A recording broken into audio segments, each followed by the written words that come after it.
As promised, we are now going to go and say a very good morning here to the Deputy Grand Chief of the Innu Nation. I am well, sir. How are you? Well, not bad. I was just sitting back listening to your show there in my office and thought I'd give you guys a call. And you said, oh, my God, there's some big explosion down there on the island this morning. Yes, well, my radio is not that good coming down to work, so I didn't get all the calls. But the reason that I'm calling in, because, I mean, I know this is a big issue, and to your listeners and to our communities and to everybody in Labrador.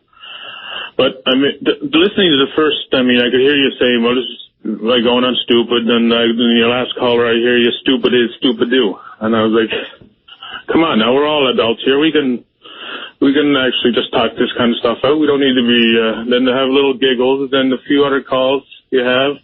Well, I'm not racist. Okay. Maybe you're not, but you don't have to keep bringing it up. And, I mean, I think we're just kind of ignorant being that way. Because we are doing work. Okay, so I'm not racist. I'm just ignorant. Okay. I find when you're making out whatever we're wanting to slaughter the herd, it's really gets me going. But I mean, let me say this to you. Yeah, but let me say this, Jeremy. I don't think you're out to slaughter the herd. I don't really think that you're out to slaughter the herd. That's the language I'm hearing. Okay. I'm saying this to you. You have 20,000 animals left. You have 20,000 animals left. When the herd was at its height, there was over 800,000, which was highly inappropriate.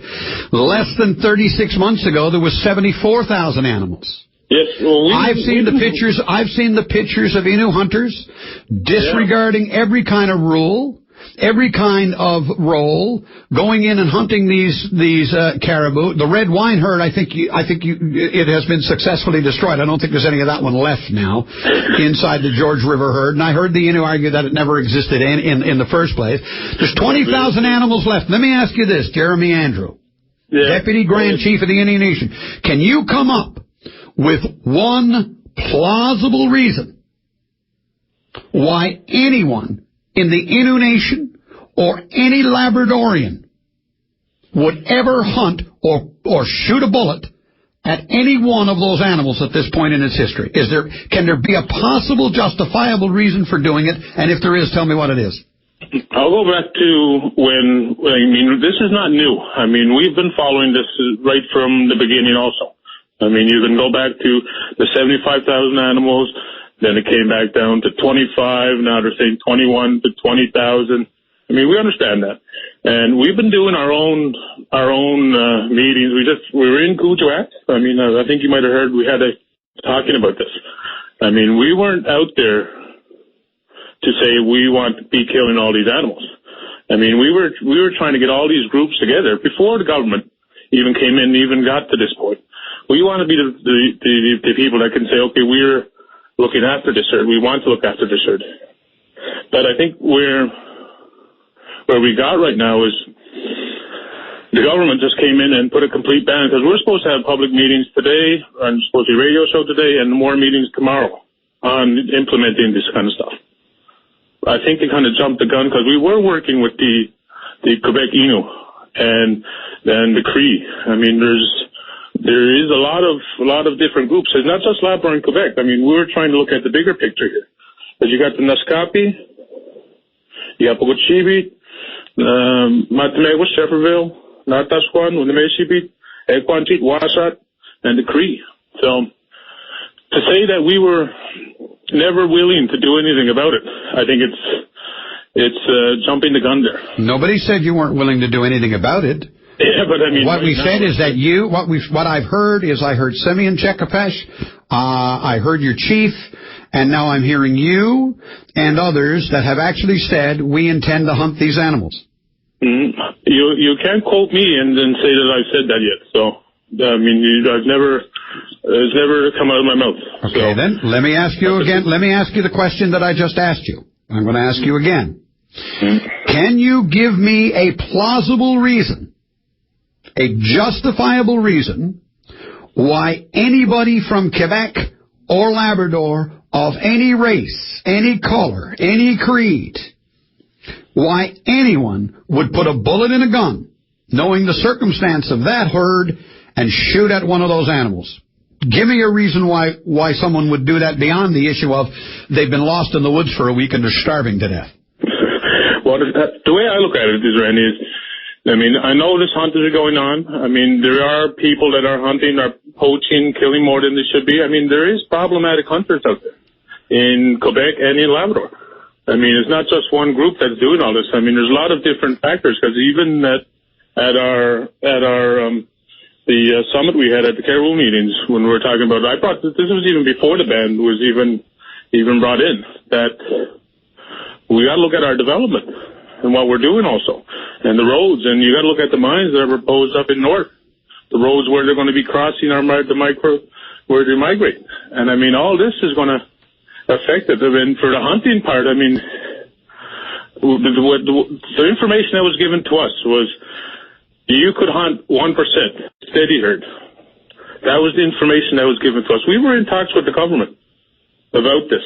When I heard Nick McGraw on there, we had a short, brief meeting with him, sat down 15 minutes maybe, and a few other people. But before this ban came into play, I wish they would have came into our communities, either Sessi and not us, used to explain these numbers. Because, it was never done. They talked to me and Proda, but to come in and to come out with an outright ban without even coming to the communities, and the only numbers that we've seen is the numbers that were on CBC. And yet they're telling me that for 6 months now they have been in discussions with your community and others about the situation involving these animals. The Nunatsiavut government itself, which is native government, has come out and said, yes, this ban has to be in place. The Nunatuavut Community Council has said the same thing. That was a volunteer. He volunteered. It was very good. It's good that they did it. That was their choice. So how can you argue then there's been no consultation? Well, has there anybody been in these communities? We've tried to give these, but we have never had any real numbers given to us, because we keep on changing, 25,000, 30 to 20, and it goes back and up, back and forth. It's a bit hard to put an exact number on it right now, as nobody seems to know. And I think for me, they have talked. I have had short, brief conversation with them. So aren't you better off to be saying to all of your groups, including your group, aren't you better off to be saying we're not going to hunt, we're not going to kill any of these animals at all right now. In fact, we're going to set up a group to see to it that the herd, to the best of our ability, is protected. Well, then argue for better science if you want. We are doing this. We're having meetings again today. And we're having meetings again on Wednesday, a public meeting, all the public. So nobody is going to hunt these animals. That's what the Deputy Grand Chief of the Innu Nation is telling me, is that nobody is going to hunt these animals. I cannot promise you that, Randy, because to say that everybody would listen to me and everybody would not go hunting, I cannot promise you that. Okay, let me ask you this. Let me say it to you this way, see if you'll agree with this. Nobody is going to hunt these animals with the prior knowledge or permission of the elders and leadership of the Innu Nation. Not going to happen. In fact, the Innu Nation is going to see to it that anybody attempting to hunt or kill these animals will not only be discouraged, they will be brought to law enforcement. They will be stopped. Mm-hmm. Well, I'm not going to put myself into that position as of right now. Why not? Because we still have, I'm not even finished my consultations in our community. That's where the problem lies. So until the consultations are finished, we'll continue to kill the animals? Well, I'm not telling people to go out to kill the animals, Randy. We're not telling people to do that. I'm sorry. We're not. We're saying is that we're going to have a proper consultation. I don't know if the other groups did that, but we're going to have a proper one. And sit down with our community members and go through this. This is what's going on. What do we do? We're not going to let the government, the provincial government, just say, bang, we're shutting you out without even having talks with our own people. Why not? And that's where we are right now. But why not? Why not? Why not? Because what you're saying though, in the end, Jeremy, what you're saying is that until this consultation process is done, and it's done to our satisfaction within the community, we will continue to kill the animals. I don't think anybody's going to argue with you about whether or not you're arguing about the issue of consultation and science. And hey, I'm with you all the way. Do all of that.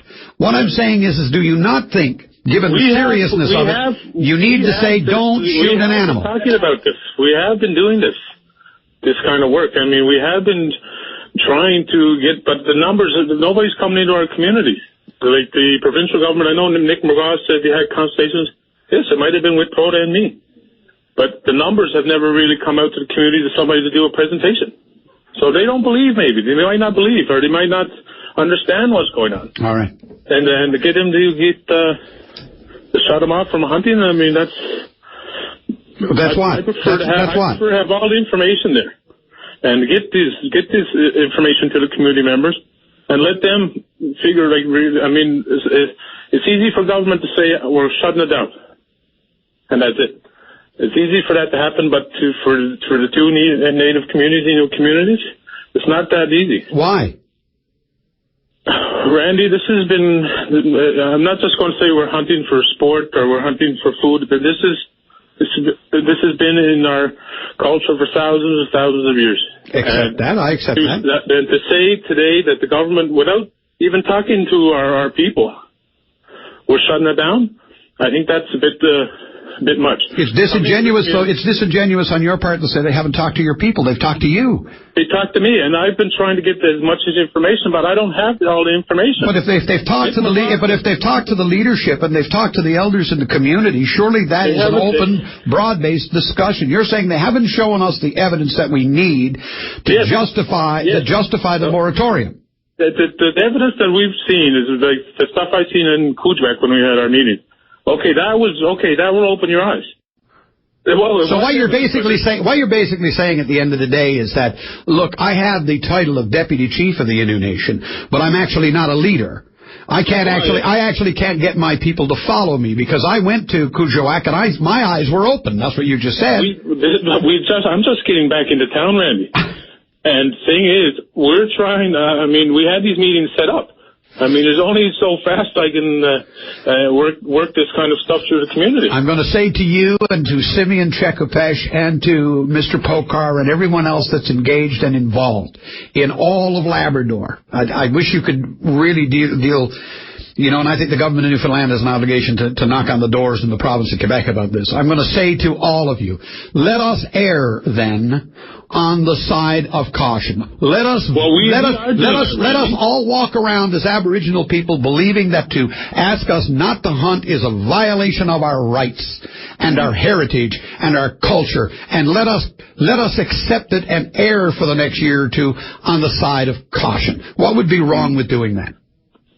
I think where we are, Randy, is that 5 years. I know might not be long for many people, but it is long for just to come out and for the province just to put a ban just like that.